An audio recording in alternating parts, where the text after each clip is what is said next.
ഓണക്കാലം ആഘോഷമാക്കാൻ ഒട്ടനവധി ഓഫേഴ്സുമായി നിറം ഫാബ് എത്തിക്കഴിഞ്ഞു. സ്റ്റൈലിഷ് ആൻഡ് ട്രെൻഡിംഗ് കളക്ഷനായി ഇനി വേറെ എങ്ങും പോകണ്ട. Ladies wear, kids wear, gents wear തുടങ്ങി ഫാമിലിയിലെ എല്ലാവർക്കുമുള്ള ഷോപ്പിംഗ് നിറം ഫാബിൽ തന്നെ ആവാം.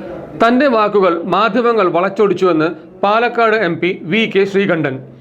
രാഹുൽ മാങ്കൂട്ടത്തിനെതിരെയുള്ള ആരോപണങ്ങൾ മാത്രമാണ് നിലവിലുള്ളതെന്നും അദ്ദേഹം പറഞ്ഞു. ഈ കാര്യത്തെക്കുറിച്ച് വിശദമായി നിങ്ങൾ വീണ്ടും പരാമർശിച്ചപ്പോൾ ഞാൻ പറഞ്ഞു, ഈ കാര്യത്തെക്കുറിച്ച് വിശദമായിട്ട് അന്വേഷിക്കണം. ഇതിൽ രാഷ്ട്രീയ ഗൂഢാലോചന ഉണ്ടോ നോക്കണം. മന്ത്രിമാരോടൊപ്പം അവർ നിൽക്കുന്ന ഫോട്ടോ കണ്ടില്ലേ? അതുപോലെ തന്നെ അവരുടെ മറ്റ് പല ഫോട്ടോസും പ്രസിദ്ധീകരിച്ചത് നിങ്ങളല്ലേ എന്നാ ഞാൻ ചോദിച്ചത്.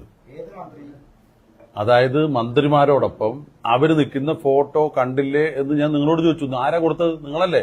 നിങ്ങൾക്കറിയില്ല ആരേതൊക്കെ മന്ത്രി എനിക്ക് ആക്ഷേപിക്കുകയെ വനിതയല്ല പുരുഷനെയോ അവമാനിക്കുന്ന ശൈലി എന്റെ ഇല്ല. എന്റെ പൊതുപ്രവർത്തന ജീവിതത്തിൽ ഒരിക്കലും ഒരു സ്ത്രീക്കെതിരായിട്ട് മോശമായിട്ട് ഞാൻ പറഞ്ഞിട്ടില്ല, ഒരു സ്ഥലത്തും പറഞ്ഞിട്ടില്ല. അപ്പൊ ഈ ആക്ഷേപം വളരെ ഗൗരവമായിട്ട് എടുക്കുന്നു എന്നാണ് ഞാൻ പറഞ്ഞത്. അവര് പറഞ്ഞ പരാതി അത് പുകമറയാണ്. സത്യത്തിൽ രേഖാമൂലം ഒരു പരാതി ഇല്ലാതെ തന്നെ കോൺഗ്രസ് പാർട്ടി നടപടി എടുക്കുന്നു എന്ന് ഞാൻ പറഞ്ഞു. പിന്നെ ഗുരുതരമായ കുറ്റം നിയമവിരുദ്ധമായി ചെയ്താൽ ഒരിക്കലും അതിനെ ന്യായീകരിക്കില്ലെന്ന് പറഞ്ഞു. നിങ്ങൾ കൊടുത്തത് എന്താണ്? രാഹുലിനെ ന്യായീകരിച്ച് ശ്രീകണ്ഠൻ, രാഹുലിനെ സംരക്ഷിച്ച് ശ്രീകണ്ഠൻ, രാഹുലിനെ വെള്ളപൂശി ശ്രീകണ്ഠൻ. ഞാൻ എവിടെയാ പറഞ്ഞത്? ഞാൻ ഒരു വെള്ളയും പൂശിയിട്ടില്ല. ഒരു വ്യക്തിക്ക് കിട്ടേണ്ട നിയമപരമായിട്ടുള്ള സംരക്ഷണം അദ്ദേഹത്തിന് കിട്ടണം.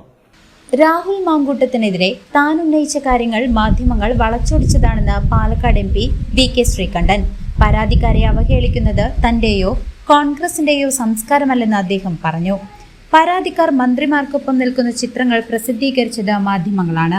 താൻ അത് ചൂണ്ടിക്കാണിക്കുക മാത്രമാണ് ചെയ്തത്. എന്നാൽ മാധ്യമങ്ങൾ തന്നെ സ്ത്രീ വിരോധിയാക്കി മാറ്റിയെന്നും അദ്ദേഹം ആരോപിച്ചു. രാഹുൽ മാങ്കൂട്ടത്തിനെതിരെ ഇപ്പോൾ ഉള്ളത് ആരോപണങ്ങൾ മാത്രമാണെന്നും നിയമവിരുദ്ധമായ ഒരു കാര്യവും ആരിൽ നിന്നുണ്ടായാലും അംഗീകരിക്കില്ലെന്നും MP വ്യക്തമാക്കി. പരാതിക്കാരുടെ പേര് തന്റെ വായിൽ നിന്നും പറയിക്കുവാനുള്ള കുതന്ത്രമാണ് ചില മാധ്യമങ്ങൾ നടത്തിയത്. ഇത് വിലപ്പോവില്ലെന്നും തെരഞ്ഞെടുപ്പ് മുന്നിൽ കണ്ടുകൊണ്ടുള്ള വിവാദമുണ്ടാക്കലാണ് നടക്കുന്നതെന്നും VK ശ്രീകണ്ഠൻ പറഞ്ഞു. News desk CCV.